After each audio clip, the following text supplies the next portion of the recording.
Hello friends, welcome to my channel মা Manasa IAS. স্বাগতম বন্ধুরা আমাদের প্রিয় চ্যানেল মা মনসা আইএসএ, যেখানে আমরা প্রতিদিন নিয়ে আসি শিক্ষামূলক এবং সরকারি চাকরির দরকারি আপডেট। আজকের ভিডিওটি তোমাদের জন্য খুবই গুরুত্বপূর্ণ, কারণ অনেক প্রার্থী এখন চিন্তায় আছেন তাদের ডাব্লিউবিপি কনস্টেবল 2024 রিক্রুটমেন্ট ঠিকভাবে গৃহীত হয়েছে কিনা, নাকি কোনো ভুলের কারণে রিজেক্ট হয়ে গেছে। এই ভিডিওর শেষে তুমি স্পষ্টভাবে জানতে পারবে তোমার ফর্মের বর্তমান অবস্থা কি, রিজেক্ট হলে কিভাবে বুঝবো, আর পরের বার যেন ভুল না হয় তার সম্পূর্ণ সমাধান। চলো বন্ধুরা দেখে নিই। ফর্ম রিজেক্ট হওয়ার বেশ কিছু প্রধান কারণগুলি হলো, যেটা আমি স্ক্রিনে দিয়ে দিচ্ছি এবং মুখে বলেও দিচ্ছি। 1 নম্বর কারণ হচ্ছে ভুল তথ্য দেওয়া বা ঘর ফাঁকা রাখা। অনেক সময় প্রার্থী নাম, ঠিকানা, জন্ম তারিখ বা যোগ্যতা সঠিকভাবে লেখেন না। যদি ম্যান্ডেটরি ফিল্ড ফাঁকা থাকে ফর্ম, সেক্ষেত্রে সরাসরি বাতিল হয়ে যায়। 2 নম্বর পয়েন্ট বন্ধুরা, ফটো বা সিগনেচারের সমস্যা। অনেকের ফটো থাকে ধোঁয়াটে, বড় সাইজের ফাইল এবং বা ব্লক লেটারের সিগনেচার দিয়েছে। এগুলো সব থেকে বড় সমস্যা, যে কারণে ফটো অনেক সময় স্পষ্ট সাদা ব্যাকগ্রাউন্ড অনেকে দেয়নি, যে কারণে ফর্ম বাতিল হয়ে যেতে পারে। তাছাড়া ফটো অনেকে রিসেন্ট ফটো দিতে হয়, সেটা দেয়নি, যে কারণেও ফর্ম রিজেক্ট হতে পারে। অনেকে কী করেছে, একাধিক ফর্ম জমা দিয়েছে। একজন প্রার্থী যদি একাধিক আবেদন পাঠায়, সেগুলো কিন্তু রিজেক্ট হয়ে যেতে পারে। অ্যাপ্লিকেশন ফর্ম ঠিকমতো না দেওয়া, ফি না জমা দিলে বা পেমেন্ট ইনকমপ্লিট থাকলে ফর্ম গ্রহণ করা হয় না। তাছাড়া যদি জন্ম তারিখ বা নাম বা কাগজপত্রের সঙ্গে না মেলে, সেটাও কিন্তু একটা রিজেকশনের কারণ।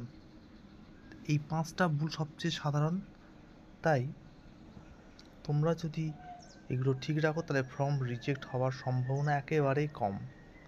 এখন আসি আসল অংশে, কীভাবে বুঝবো যে তোমাদের ফর্ম অ্যাকসেপ্টেড না রিজেক্টেড।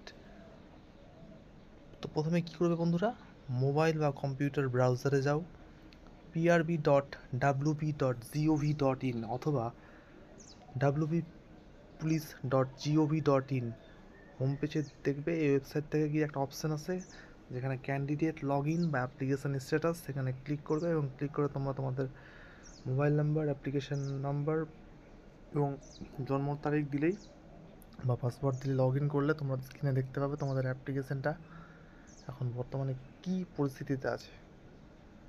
যদি তোমাদের ফর্ম রিজেক্টেড লেখা আছে, তো নিচে তার কারণও লেখা থাকবে। যেমন ধরো ইনভ্যালিড ফটো বা ফি নট পেইড ইত্যাদি। এইভাবে খুব সহজেই তুমি জানতে পারবে তোমার ফর্মের বর্তমান অবস্থা। অনেকে বলছে যে 93,000, 94,000 ফর্ম রিজেক্ট হয়েছে। এগুলো কোনো অফিসিয়াল তথ্য নয়। যারা বলছে যারা নিজে থেকে মন গড়া কথা বলছে। তাই বন্ধুরা, মন থেকে ভেঙে পড়ো না, তোমরা তোমাদের প্রিপারেশান চালিয়ে যাও।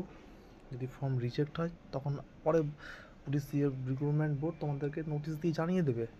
এবার এখন প্রশ্ন আসছে, যদি তোমার ফর্ম রিজেক্টেড হয়ে যায় তাহলে কী করবে। তো প্রথমে আতঙ্কিত হওয়ার কিছুই নেই। রিজেক্ট মানেই তোমার ফর্ম বাতিল, এটাই শেষ কথা নয়। কারণ ভালোভাবে পড়ে বোঝো, যদি ছোট ভুলের কারণে রিজেক্ট হয় সেটা ঠিক করে পিআরবি বোর্ড এডিটিং অপশান অবশ্যই দেবে। যদি মনে করো ভুলভাল রিজেক্ট করা হয়েছে, তাহলে তোমরা পিআরবি বোর্ডে একটা যোগাযোগ করতে পারো। পিআরবির হেল্পলাইন নাম্বার আছে, সেখানে যোগাযোগ করতে পারো।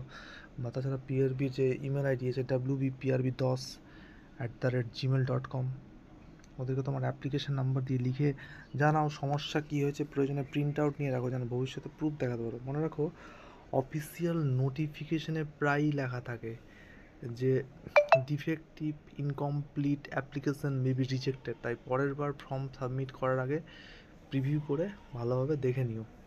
তাছাড়া বন্ধুরা, একটা স্পষ্ট কথা আমি বলে রাখি, এই ভিডিওতে ওয়েস্ট বেঙ্গল পুলিশ বা ডাব্লিউবিপিএসবির অফিসিয়াল ভিডিও নয়। সব তথ্য অফিসিয়াল ওয়েবসাইট ও পাবলিক নোটিফিকেশন থেকে নেওয়া হয়েছে। এই ভিডিও শুধুমাত্র শিক্ষামূলক উদ্দেশ্যে বানানো। এখন কিছু আমরা গুরুত্বপূর্ণ কথা বলবো। অ্যাপ্লিকেশান শুরু করার আগে তোমরা যদি নিজেদের ডকুমেন্টসগুলো ঠিকঠাক দিয়ে থাকো, বার্থ সার্টিফিকেট, মাধ্যমিক এবং কাস্ট সার্টিফিকেট এবং ফটো এবং সিগনেচারগুলো নির্দিষ্ট সাইজে স্ক্যান করে, যেমন ফটোটা 50 কেবির মধ্যে বা সিগনেচারটা যদি 20 কেবির মধ্যে রাখো, তাহলে আশা করা যায় তোমাদের ফর্ম কোনোভাবেই বাতিল হবে না। তাই তোমরা বন্ধুরা ওর কথা না শুনে নিজেরা ঠিকঠাক করে করো। তাহলে বন্ধুরা আশা করি আজকের ভিডিও থেকে তোমরা স্পষ্টভাবে বুঝে গেছো যে ডাব্লিউবি কনস্টেবল 2024 ফর্ম রিজেক্টেড হয়েছে কিনা, সেটা কীভাবে চেক করতে হয়।